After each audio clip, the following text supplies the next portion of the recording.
What's going on, everybody? How y'all doing? And welcome to this week's Smackdown recap. And as always, in these recap videos, we go over everything that you need to know about this important episode of WWE. I give my thoughts on the show, and at any point, you guys can leave me your thoughts down in the comments below. That includes, like I said, leaving your thoughts on the show, debating my thoughts, or just leaving your thoughts on anything about the world of professional wrestling currently. Do all that down in the comments below. But as always, before we get anywhere into any video, be sure to like the video, subscribe to the channel, turn on post notifications, see never miss an upload. Go follow the socials. You can find those links in the description of this video. That includes my Instagram account, my X account. Do all that helps me to tell me, and let's get you guys started into today's Smackdown recap. All right, so we would kick off the show with Randy Orton. So he would come out, really wouldn't get to say much, and then we would see Trick Williams come out. So that was pretty cool. And pretty much what we get out of this promo between Randy Orton and Trick is pretty much just Trick Williams trying to express Randy, or just telling Randy that pretty much he's outdated, that this is not 2006, this is 2026. You're outdated. I'm the now, I'm the future. I'm what's going to make this business relevant. That kind of thing. That's pretty much what Trick Williams is trying to do here. So overall in this promo, what Trick is trying to do is he's trying to just get himself over with the fans and also over on a legend like Randy Orton.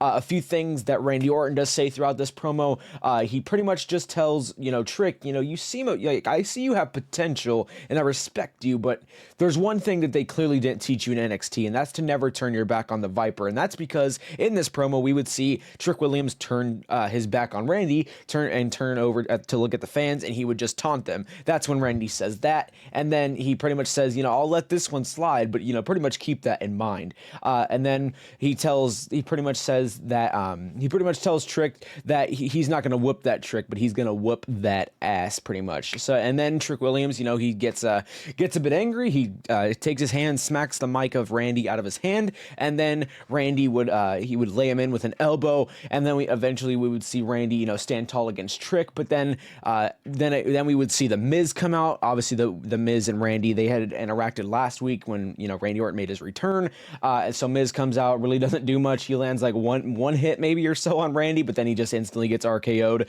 The Miz is out of there, and then that was it, man. Randy stands tall. So what are the takeaways? What do you need to understand here? Well, one of the takeaways is we're most likely going to get a feud with Randy and Trick Williams. So I guess that's cool. It's good for Trick Williams. And don't get me wrong, like I said, it'll most likely be a solid feud. But it also is kind of like, I don't think any of us really want Randy to be in this position. We all want him to be at the top. And obviously facing Trick Williams, he's not really at the top. I mean, I get why he's doing it, what he's doing and why he's doing it with Trick Williams, and all that stuff. But at the same time, I have to look at it from Randy Orton's perspective. And it's like, we don't really want to see him in that position. We want to see him, in that undisputed title position, pretty much for the rest of his career, and obviously we're not getting that here, which has been unfortunate. But I mean, like I said, I think this feud that we're going to get was going to be pretty cool.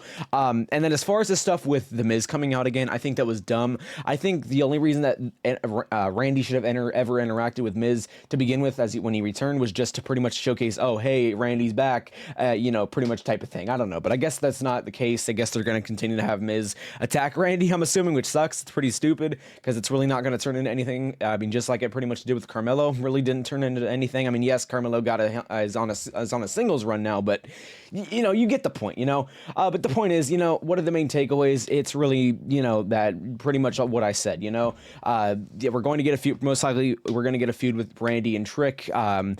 It's also like, again, it kind of sucks to see Randy in this position, and he's not at the top. That does suck. But at the same time, we're probably going to get a solid feud, and obviously, it is good for Trick Williams. And then that's really all my thoughts and opinions on this here. All right, now we would jump into Trick Williams' debut match between him and Rey Fenix, man. So I think this was a pretty freaking solid match, man. It really gave us a good idea just who Trick Williams is. Not only in this match did we see the dirty side of him, so, kind of that cheating side, that sneaky side, he'll grab the tights to roll you up type of thing to get the win.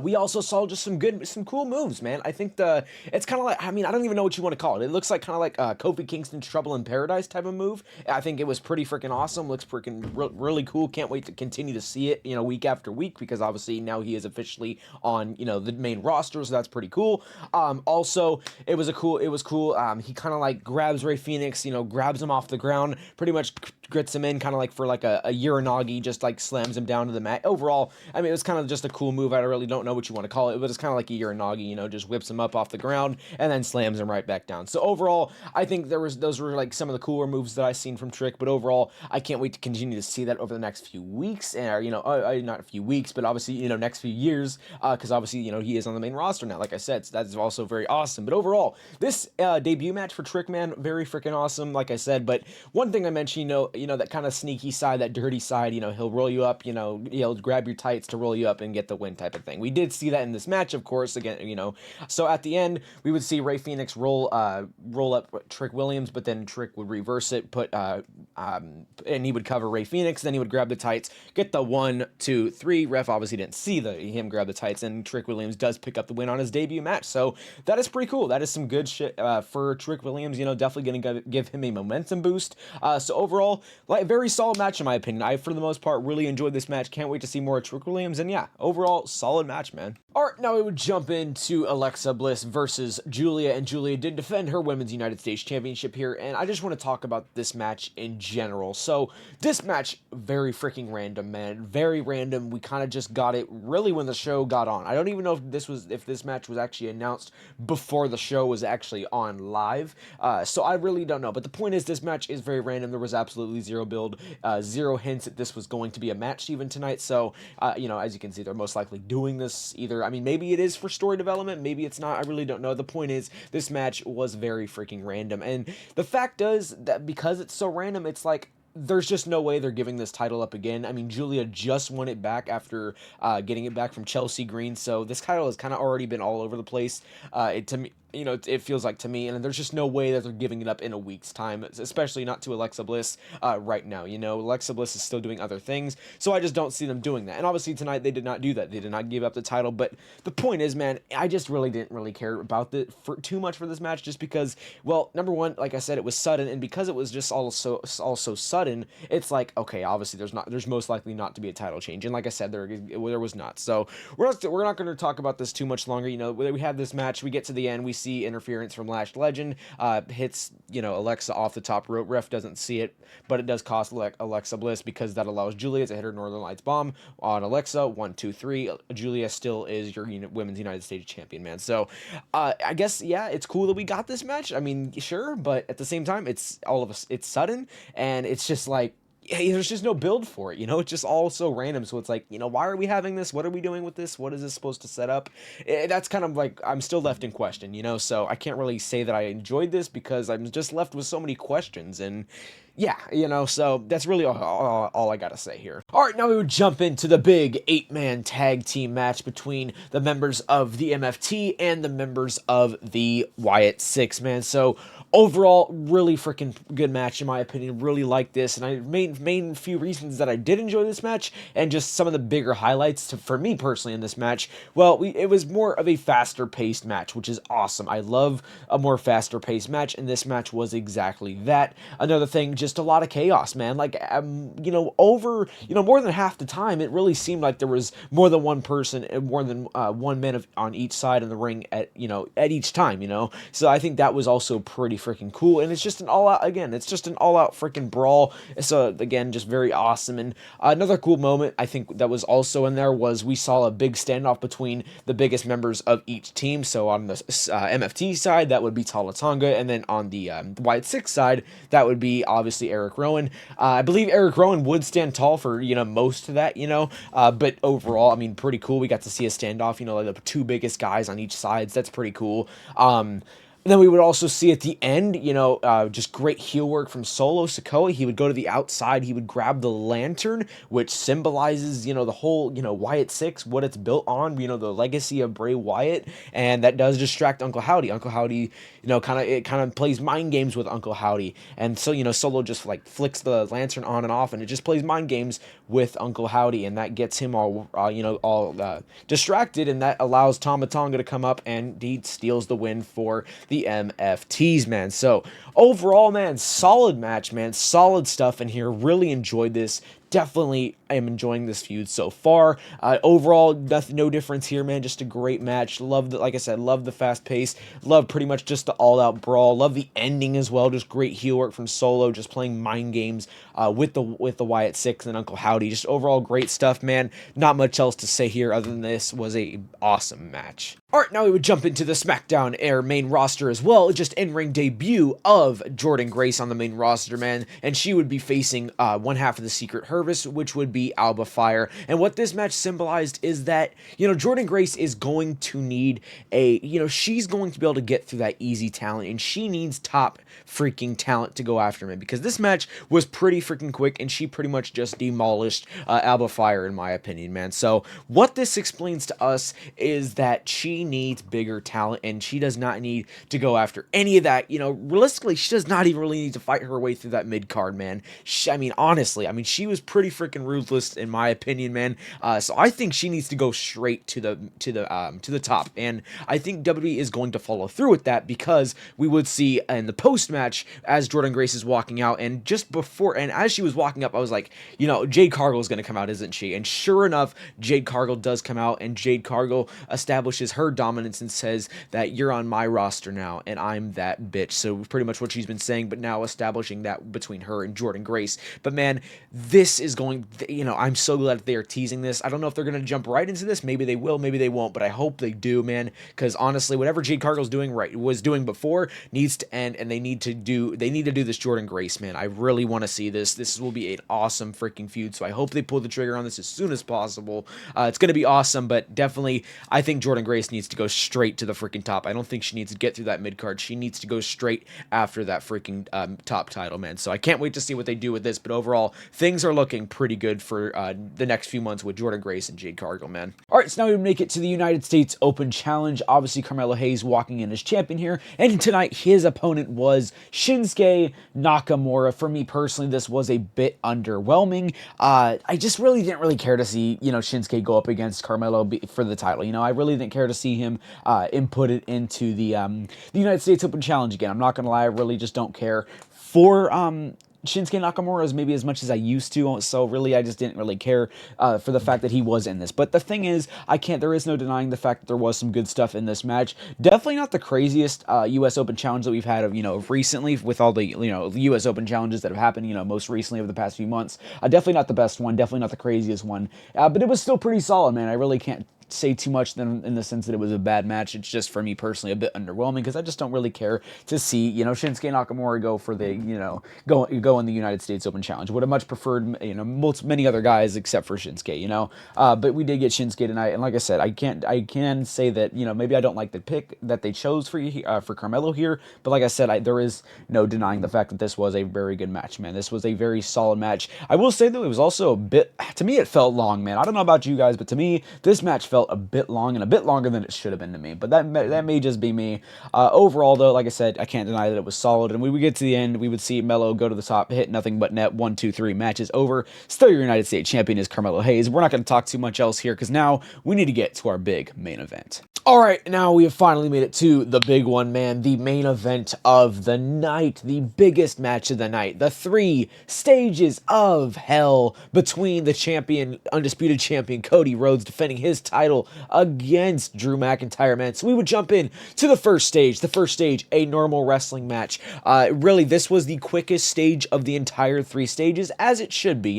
It's a normal wrestling match. You really want to, keep the ball rolling, move on, get to the bigger stages. So this stage pretty freaking quick, and it ended pretty quickly. So it would end up with the turnbuckle would end up coming loose. The referee would have to go over and fix it. Drew McIntyre got the opportunity to hit Cody Rhodes with a low blow. Then he would nail him with the Claymore kick. Referee turns around, doesn't realize obviously with the low blow and all that, and then 1, 2, 3, McIntyre does take home the first stage. But it's not over yet. It's a 3 stages of hell. Now we move on to the second stage, probably the best stage, or it's either the best stage or the second best. It's really kind of hard for me to compare. It's either the second stage or the third stage that was the best. But we jump into the second stage after that, which is going to be a Falls Count Anywhere. This this stage did exactly what it needed to. It really stepped away from the ring, man. It stepped away from the ring, and it played out exactly where it needed to, on the outside of the ring, or in the backstage, or in the crowd. You know, that's pretty much all the places that the second stage played out as it should, because it is a Falls Count Anywhere, and you want to utilize your stages as best as you can, and that is the way to utilize a Falls Count Anywhere. So, what are some of the highlights or best points of this second stage? Well, one of those being that, yes, they did brawl into, you know, multiple different areas, the crowd, the backstage, and then even just outside of the ring in general. So that is pretty freaking awesome. But when they were fighting in the crowd, we would see a table get set up, and eventually Cody Rhodes would be able to get McIntyre on that table. He would go up into the crowd, like the upper deck crowd, and then he would jump off, and man, freaking flattened Drew McIntyre through that table. I thought the stage was going to be over there, but Cody goes for the cover. 1, 2, McIntyre does get the shoulder up there, so the second stage not over just yet. But then we do see Cody Rhodes and McIntyre. This is when they go over, they come back out of the crowd, but they still are outside of the ring, and then this is where we would see the announcer's table get put into effect, get put into full force. Cody Rhodes sets up McIntyre on the announcer's table, gets up there with him, gets him in the crossroads position, and then hits him with that crossroads, gnarly crossroads in my opinion, on that announcer's table, gets that cover. It is going to be a 1, it's going to be a 2, and it's going to be a 3, and your second stage is done. It's in the books. The stages are now tied 1-1. So now we go to the third stage. What was the third stage? It was a steel cage, the steel structure, the infamous steel structure, man. It is going to be that steel cage. So this also was a great stage. It had great utilization of this stage, you know. Some of the best moments in this, well, in one of the points, or in the earliest, you know, areas of this stage, we would see both stars. They would be on the top, on like the top rope, not the top apron, or not the top turnbuckle, but the top rope. You know, I mean, it's pretty much the same thing. What am I even talking about? So, and then McIntyre would have Cody Rhodes in superplex position. He would land him with that superplex, which is freaking gnarly. We would also see blood from Cody's, you know, head area in this match as well, which is pretty freaking crazy. Another thing, you know, we also had a major return, which we're going to talk about in a few seconds here, which was at the end. But overall, this stage was also very solid. So now let's talk about the return. So, and just the overall ending of this. So we would get to the end, and we would see, you know, McIntyre, he would try to escape through the door. He would try to, you know, just what Jesse Ventura does not advocate for. He would try to escape through the door. And then we would see the infamous return of we see a man come out, and he's in a black hoodie. From our side, we can't see him. Who is that man? It is Mr. Yaramin Jacob Fatu, the Samoan werewolf. Jacob Fatu is back, and he's back for, I think he's back for a lot, man. He's back for not only titles, but he's back for everybody. You know, anybody gets in his way, he will mess you up. So he stops McIntyre, hits him, gets in the steel cage with Cody Rhodes and McIntyre, starts beating up McIntyre. Cody Rhodes comes over there and is like, pretty much backs Jacob Fatu off. And as soon as he does that, Jacob Fatu, not going to waste any time, starts laying it into Cody Rhodes as well, starts shoving him in that corner. And this is where the unthinkable, I mean, not the unthinkable, but this is where the craziness happens, man. McIntyre seizes that opportunity. He realizes that Cody Rhodes is distracted. Jacob Fatu is nowhere, associated with McIntyre right now.